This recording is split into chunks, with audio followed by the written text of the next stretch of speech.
నమస్తే, welcome to సెన్సిటివి. నా పేరు నరేష్. అఘోరి ఎపిసోడ్ అయిపోయిందని అందరూ అనుకున్నారు. అఘోరి ఆత్మార్పణమైంది, ఆ ఆత్మార్పణం అవుతుంది అని చెప్పింది. వాళ్ళ ఊరికి వెళ్ళింది, ఊరి నుంచి పోలీసులు అందరు కూడా తీసుకెళ్లిపోయినారు, హిమాలయాలకు తరలించారు.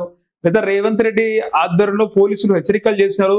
ఆమె దుస్తులు వేసుకుంది, చీర కట్టుకుంది. ఇంకా అఘోరి ఎపిసోడ్ క్లోజ్, ఎవరికి ఇంటర్వ్యూలు ఇవ్వదు, ఇంకా మళ్ళీ మీడియా ముందుకు రాదు అని చెప్పేసి అందరూ కూడా అనుకున్నారు. తాజాగా మళ్ళీ అఘోరి సంచరించింది. శంషాబాద్ ఎయిర్పోర్ట్ కాలనీలోని హనుమాన్ టెంపుల్లో, ఏదైతే హనుమాన్ దేవాలయంలోని అక్కడ నవగ్రహాల ధ్వంసాన్ని జరిగిన సంఘటన అఘోర దృష్టికి వెళ్ళింది. అఘోరిని తీవ్ర మనస్తాపానికి గురైంది.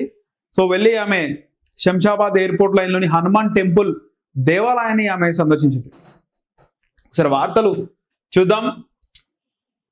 తెలంగాణకు అఘోరి తిరిగి శంషాబాద్ ఎయిర్పోర్ట్ కాలనీకి ఆమె చేరుకుంది. ఇటీవల ధ్వంసమైన నవగ్రహ విగ్రహాలను సందర్శించింది.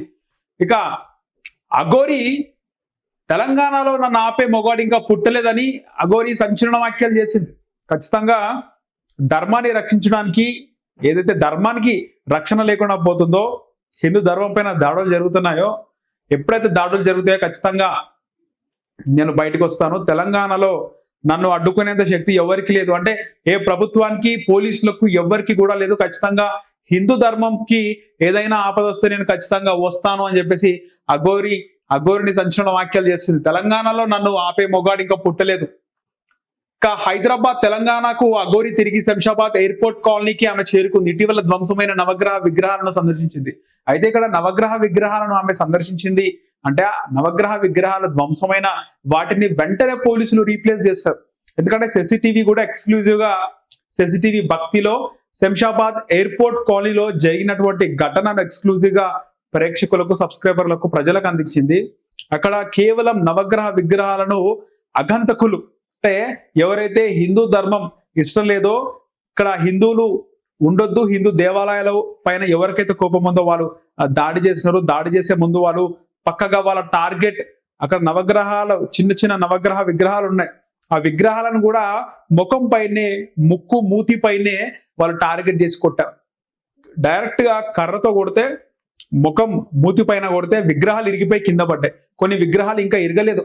ఆ విగ్రహాలను మేము పరిశీలిస్తే కేవలం వాళ్ళు కొట్టింది ఎక్కడ అంటే, ముఖం పైన ఉన్నటువంటి ముక్కు మూతి పైనే వాళ్ళు కొట్టడం జరిగింది. అంటే వాళ్ళ టార్గెట్ ఉంటుందంట, మూపై మారనా అనే టార్గెట్ వాళ్ళకు ఉంటుందంట కొట్టే వాళ్ళకి. సో అందరికి కూడా తెలుసు ఎవరు కొడుతున్నారు, ఏ మతస్థులు ఇక్కడ ఇలా విగ్రహాలపై దాడి చేస్తున్నారని మనం ప్రత్యేకంగా మాట్లాడుకోవాల్సినటువంటి అవసరం లేదు. సో వాళ్ళకి శిక్షణ కూడా ఉంటుంది, అంటే ఇట్లా ముఖం పైనే, ముక్కు మూతి పైనే కొట్టాలి విగ్రహాల పైన అని.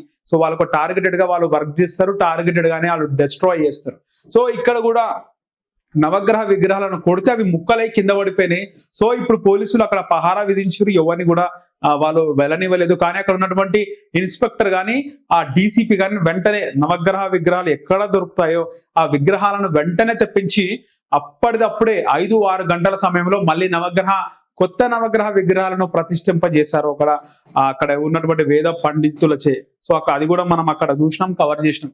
సో ఇక్కడ నవగ్రహ విగ్రహాలను సందర్శించింది ఈ అఘోరిని చూడడానికి జనాలు పెద్ద ఎత్తున చేరుకున్నారు. జనాలను కంట్రోల్ చేసేందుకు భారీ బందోబస్తును ఏర్పాటు చేశారు పోలీసులు. హిందూ ధర్మం రక్షణ కోసం పోరాడుతుంటే తనను అడ్డుకోవడం ఎంతవరకు సమంజసమని అఘోరి మండిపడ్డారు. హిందూ దేవాలయాల ఆడపిల్లలపై అఘాయిత్యాలకు నిరసనగా తాను ఆత్మాహుతి చేసుకుంటా అని మరోసారి సంచలన వ్యాఖ్యలు చేశారు అఘోరి. శివతాండవం చేస్తానంటూ ఇటీవల ఒక ప్రముఖ మీడియా ఛానల్ తో కూడా అఘోరిని చెప్పడం జరిగింది. ఇక సనాతన ధర్మం జోలికి వస్తే తాను సహించను అని తెలిపింది. ఎక్కడ ఆడపిల్లలకు అన్యాయం జరిగితే అక్కడ తాను ఉంటాను అని పేర్కొంది. అంతేకాకుండా తెలంగాణలో తనను ఆపే మొగాడు ఇంకా పుట్టలేదని సంచలన వ్యాఖ్యలు చేసింది. దీనికి సంబంధించి ఐఐటి బాసరలో స్వాతి ప్రియ అనే విద్యార్థిని ఆమె చనిపోవడం జరిగింది. ఆమె సూసైడ్ చేసుకుంది. దానికి కారణం కూడా సీనియర్ విద్యార్థిని బాయ్ ఫ్రెండ్ తో తనకు ఏదో తగాదా జరిగింది, ప్రేమ విషయంలో ఇక్కడ స్వాతి ప్రియ ఇన్వాల్వ్ అయింది. కానీ ఇక్కడ ఆమెనే స్వయాన సూసైడ్ చేసుకుంది. సో ఇలాంటి ఘటనలో కూడా ఖచ్చితంగా ఈ అఘోరిని వెళ్ళే అవకాశం ఉంటుందేమో చూడాలి. మరి తెలంగాణలో శివతాండవం జరగబోతోంది, ఆడపిల్లల మీద చేయి వేసిన వాడి మర్మంగాలు కోసేస్తా అని అఘోరి చెప్పుకొచ్చింది. తెలంగాణలో ఆలయాలను ధ్వంసం అవుతుంటే ప్రభుత్వం ఏం చేస్తుంది అని మండిపడింది. మరోవైపు పవన్ కళ్యాణ్ కూడా సనాతన ధర్మం కోసం పోరాడుతున్నారని, అయితే ఆయన నుంచి తనకు ఎటువంటి సందేశం ఇంకా అందలేదని అఘోరి చెప్పుకొచ్చింది. దీంతో ఆమె వ్యాఖ్యలు నెట్టింట వైరల్ అయ్యాయి. ఇదిలా ఉండగా మరోవైపు ఆమె ఓ వీడియో రిలీజ్ చేసింది. బెల్లంపల్లిలో నిర్వహించే లక్ష దీపాల మహోత్సవానికి తరలి రండి అని ఆ వీడియోలో పేర్కొంది. సో బెల్లంపల్లి అంటే ఆమెది మంచిర్యాల, ఉమ్మడి ఆదిలాబాద్ జిల్లా, ప్రస్తుతం మంచిర్యాల జిల్లా ఆమెది. సో బెల్లంపల్లి ఆమెకు దగ్గర నియోజకవర్గం, ఇంచుమించు ఆమె నియోజకవర్గం ఉండొచ్చు బెల్లంపల్లి. సో అక్కడ ఇదైతే కార్తీక మాసంలో కోటి దీపోత్సవం మనం చూస్తూ ఉంటాం. ఎన్టీఆర్ స్టేడియంలో ప్రముఖ ఛానల్ నిర్వహిస్తుంది. సో లక్ష దీపాలకు సంబంధించి లక్ష దీపోత్సవానికి రావాలని కూడా ఆమె వీడియో రిలీజ్ చేసింది. అలాగే జనసేన అధినేత, ఆంధ్రప్రదేశ్ ఉప ముఖ్యమంత్రి పవన్ కళ్యాణ్ కూడా ధర్మ రక్షణకు ఆయన కంకణం కట్టుకున్నారు. కానీ ఆయన నుంచి ఎలాంటి సందేశం తనకు రాలేదని చెప్పుకొచ్చింది. ఖచ్చితంగా ఎక్కడ హిందూ దేవాలయాలు హిందూ దేవాలయాల పైన దాడి జరిగితే ఖచ్చితంగా అఘోరి అక్కడ ప్రత్యక్షం అవుతుంది అని మనకు అర్థమవుతుంది. కాకపోతే ప్రత్యక్షం అవడం ముఖ్యం కాదు. ఈ హిందూ దేవాలయాల పైన దాడి జరుగుతుంటే ఆ దాడి చేసే వారికి భయం పుట్టే విధంగా ఎవరైనా చర్యలు తీసుకుంటే బాగుంటది. లారెన్స్ బిష్ణోయ్ ఖచ్చితంగా ఈ విషయంలో ఆయన టాలెంటెడ్ గా పనిచేస్తున్నారు. ఇట్లా తెలంగాణలో జరుగుతున్న దాడుల పైన ఆయనకున్నటువంటి గ్యాంగ్ కేవలం ఇండియాలోనే కాదు, ఆయనకు ప్రపంచ దేశాల్లోనూ కూడా గ్యాంగ్ ఉంది. దాదాపు లారెన్స్ బిష్ణోకి ఆయన దగ్గర 5,000 మంది షార్ప్ షూటర్స్ ఉన్నట్టు కూడా బయటకు వస్తుంది వార్తలు. సో హిందూ దేవాలయాల పైన మరో దాడి జరిగితే కనుక ఖచ్చితంగా ఒక సంచలనంగా తెలంగాణలో ఒక సంచలనం జరిగే అవకాశం అయితే ఖచ్చితంగా ఉంది. సో ఈ అఘోరి మరోసారి బయటికి రావడం మళ్ళీ వైరల్ గా మారింది. మళ్ళీ అఘోరి ఇంటర్వ్యూలు కానీ లేకపోతే అఘోరి ఆమె చెప్పే మాటలు, వీడియోలు అన్ని మళ్ళీ యూట్యూబ్ లో ట్రెండ్ అవుతాయేమో మరి చూడాలి.